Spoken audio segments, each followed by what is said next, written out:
Hi, I'm Devin, class of 2025 at CMC, and I'm going to be narrating most of this video.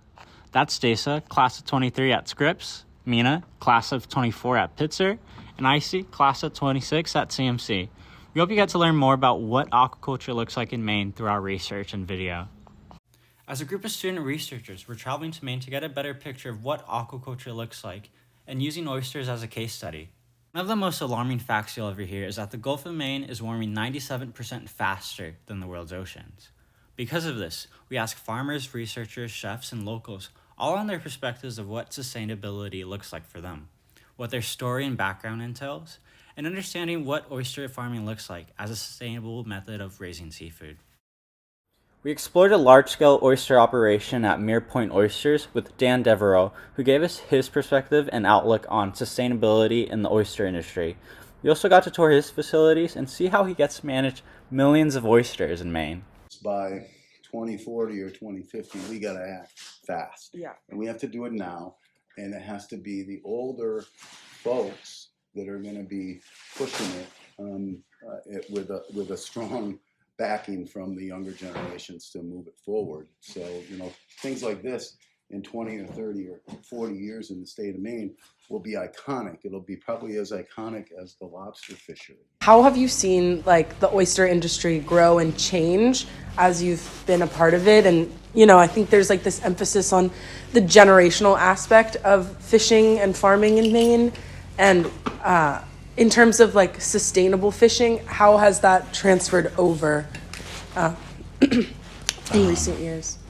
So, oyster farming in Maine used to be essentially you grow oysters that are babies, like 2 millimeters, up to the size of the quarter, and then you just huck them overboard onto a bottom, and then you come along with a drag, and you drag them up after they're harvested. But the problem with that is that you may throw 50,000 oysters on the bottom, and you may get 5,000 oysters, or you may get 10,000 oysters, or you may get 20. It all depends from year to year, depending on whether there's starfish predation, crab predation. It's all this stuff that you got to include. So oyster farming really didn't change in the state of Maine until the suspended grow system came along.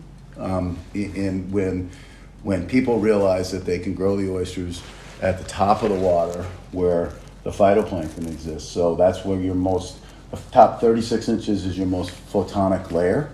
Okay.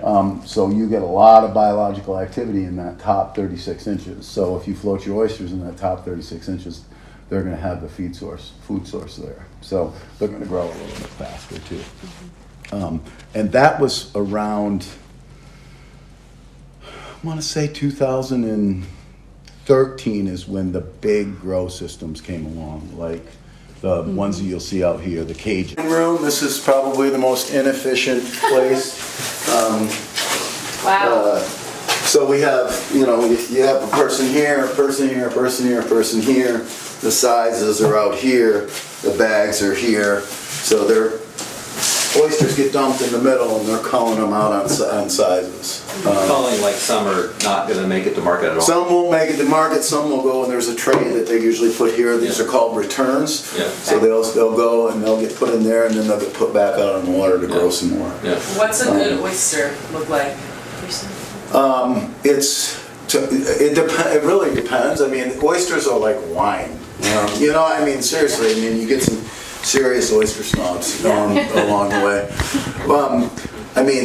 You want to, in my opinion, a raw oyster anywhere between 2.5 and 3 inches with a deep cup to hold the brine is the best oyster. Come back, I'll show you what the plans are.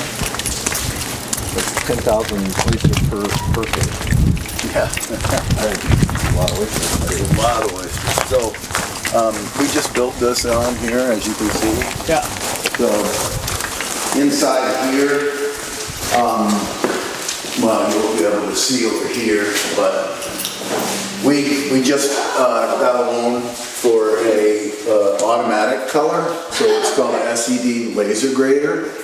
So it will it can count up to 25,000 oysters in 7 different sizes an hour. So this thing alone will save probably around 35 to 40 man hours a week. Just 500,000. What's the cost of this thing? 200, around 200,000. Yeah, and it's coming from Australia, so it's not even built in the United States. They don't build them in the United States. Everything that we have, it's not built in the United States because they don't build it in the United States. So the big silver boats are out there. The aluminum boats are built in PEI. Yeah. And then when we were thinking about how to do this, we actually went to PEI, and Doug, the co-owner, went up to PEI, and they did, they looked at how the machines were running and, their efficiencies, and talked to people. Interesting. And so we solved that problem. So this is the new room, and when and if you ever come back, there will be a big piece of machinery in here that flies the wall. So this is a cold storage over here. I think we probably got returns in there, but we also put our seed in here. Oh, really? So, oyster returns and oyster seed. So there is a lot of oysters in here.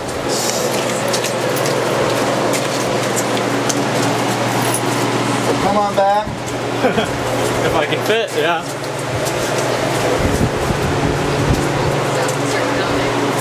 So these trays here are full of oysters. Each tray has probably got about 150,000 oysters in it. Oh, really? Yeah, so there's millions of oysters in here. And it's oyster seed, see? Okay. So the cool thing about oysters is that when you drop the temperature of the oysters down to a certain, they stop, sort of go into hibernation mode, stop filtering. So we also sink a bunch of seed out in cages out, but this way we are diversifying in case something happens out there in the natural environment over the overwintering period. We have this seed here as backup. So it's just a way of diversifying. One of the first stops in Maine was visiting Dirigo Marine Resources, ran by Greg Foote and Ken Sparta, who's the guy in red. You got to learn more about what their operations look like as they farm oysters, kelp, and starting to think of seed growers in the future. And learning more about what sustainability looks like for them. When we harvest kelp, right, we harvest a lot at once, like tons and tons and tons all at once. When we harvest oysters, we may harvest a couple thousand. Absolutely, would be a big day, and that would not even weigh 1 ton. What does sustainability mean to you, or how would you define it? Out here on the water, Yeah, sure. the fact that we can produce food for people that are living here on the mainland without taking anything out of there except for carbon and nitrogen, which needs to come out of the water anyways. Yeah. That's sustainable right there. And the food's going to be there, for our oysters tomorrow. The food's going to be there the next day. Yeah. It's not like we have to leave fields fallow. Yeah. I mean, and now what we can do is we can attack the things that are not necessarily. What's that? We've got plastics. Yeah. Which is not great. But right now we're working with people to replace those plastics with kelp-based products. Is that kelp that you can harvest also? Or? Yes. Wow, so that's really circular then. Only by oysters that they can harvest, and they don't influence the wild oysters, so they don't breed, and so there's no intermingling of the stocks. And then on top of that, I work really hard to only be involved with fisheries that don't have a impact with or that are sustainable in operation. So I don't work in fisheries where we do any dragging of the bottom and disrupt the bottom. I don't work in fisheries where we have excessive take and with fish stocks that are maybe in trouble. Yeah. Awesome. Like the oyster community here is more competitive or more collaborative? Yeah, for sure. I think because we have such a large market, yeah, it's there's no reason to fight. Like we can all get along. Yeah. Yeah. That's right. So like you just all share the information and you share the fee. The sea? Yeah. Yeah. Nice. And how do you build a relationship with the vendors and clients to like maintain your business operations? Well, just being a good business person, right? Yeah. So doing what I say, right? Paying bills on time, making sure, insisting for customers or for my customers that they pay their bills on time, and then reaching out and doing customer outreach like this is really helpful as well. Aquaculture in Maine and oyster aquaculture in Maine is growing significantly since I started in 2016. But I would say that among oyster farmers, I think that most people in the industry are looking to grow oysters in a sustainable fashion and have a connection with the environment and sustainability. So I think right now we're in a very good spot. Do you think there is still a room for the improvements of sustainability in terms of agriculture? Yeah, for sure, absolutely. I think that one thing that we talked about earlier would be the plastics. Finding a way to have less of a use of plastics in aquaculture would be great. We've already been able to move away from plastic packaging to biodegradable oyster bags, and there are people working currently on using different material for floats, different material for bags. So I think that would be a way to really improve the operation. What we got to experience and enjoy in Maine was the supply chain transparency, and finally figure out what farm to table actually means. Because Greg and Ken ended up taking us to their oyster bar in Freeport to learn how to shuck oysters and try their freshly harvested oysters. We also got to hear from Andrew Taylor at Eventide Oyster Co. to see what his relationship looks like with oyster aquaculture.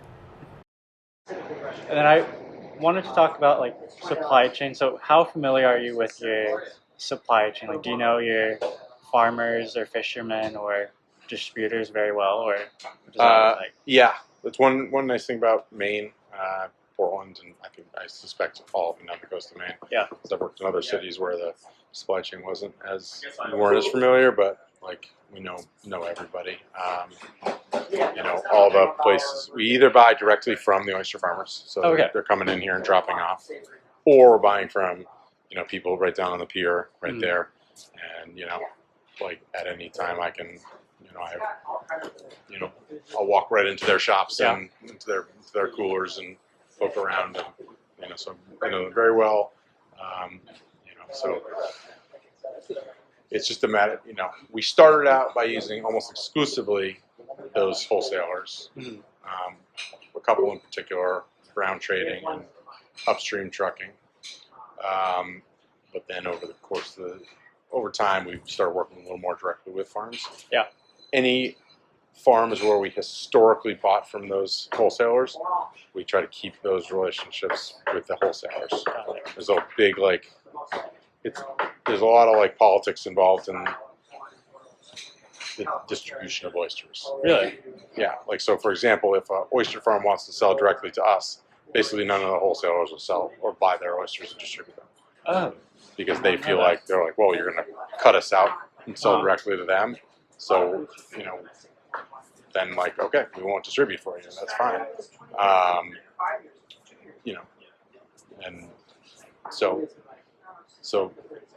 And and it's benefit, and the benefit for the farmers. So the farmers have to say oh, okay, well, do I make 5 or 10 cents more an oyster, sell directly to restaurants, and then have to deal with the runaround of, going from restaurant to restaurant. Yeah. In the sales aspect, or do I sell for 5? It's also the quality of the oysters in Maine is better than. I like to think they're better. I mean, it takes longer to grow. They're just the water's colder, the water's cleaner. I think they're incredible. I think the standards are incredibly high. The other, I think 10 years ago, even of those 20 oyster farms, 5 of them didn't probably didn't do a very good job. Yeah.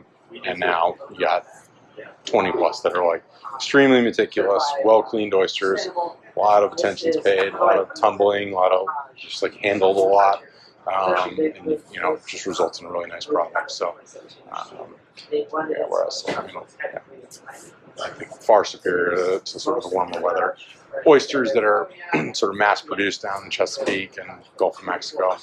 Those are far superior products here.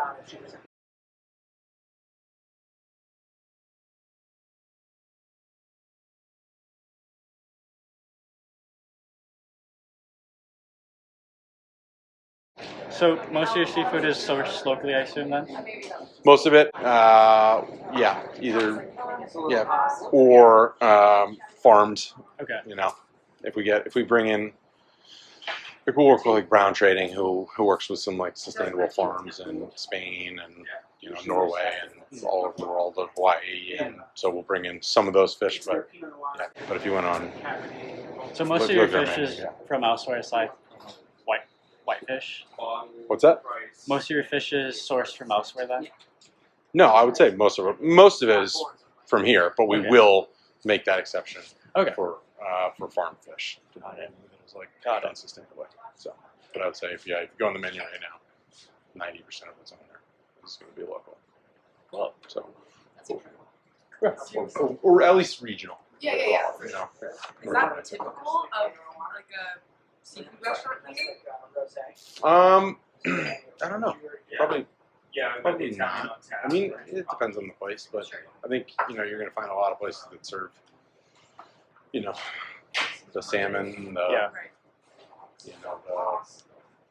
Chilean sea bass, like those standards that are brought in from all over the place. We just generally don't do that. So is it something like having local seafood, something that's really important to your business and like central to your business? And then on the topic of supply chains, how have you seen disruptions affect your business? Like higher cost or lack of ingredients? The cost of oysters has been interesting over the years. When we first opened this 10 years ago, oyster prices were actually probably higher than they are now, which is kind of unique.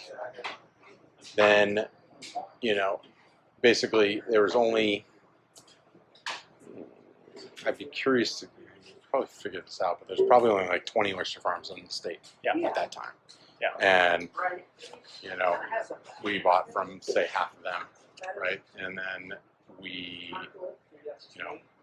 from a supply chain standpoint, it wasn't hard to get oysters in the summer, but in the winter, it got difficult to find local oysters. Just because not everybody's going to go out there and chip ice off their guts, go through frozen bays. I'm Devin. I'm one of the student researchers you saw throughout the duration of this video.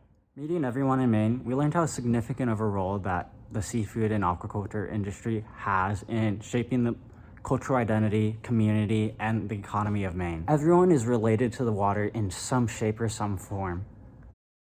Whether that is buying oysters from a restaurant or a farm, or going on an annual field trip sponsored by the Gulf of Maine Research Institute, or just being a farmer interested in sharing their knowledge with students. One of the biggest takeaways we want you to gain from this video is essentially to support and learn more about the growing oyster aquaculture industry and how it is a sustainable method of raising seafood. Additionally, we also wanted to highlight the individual stories and faces behind the businesses, because oftentimes we don't necessarily understand who the person is behind running their small business, and essentially how supportive and hospitable the community in Maine is.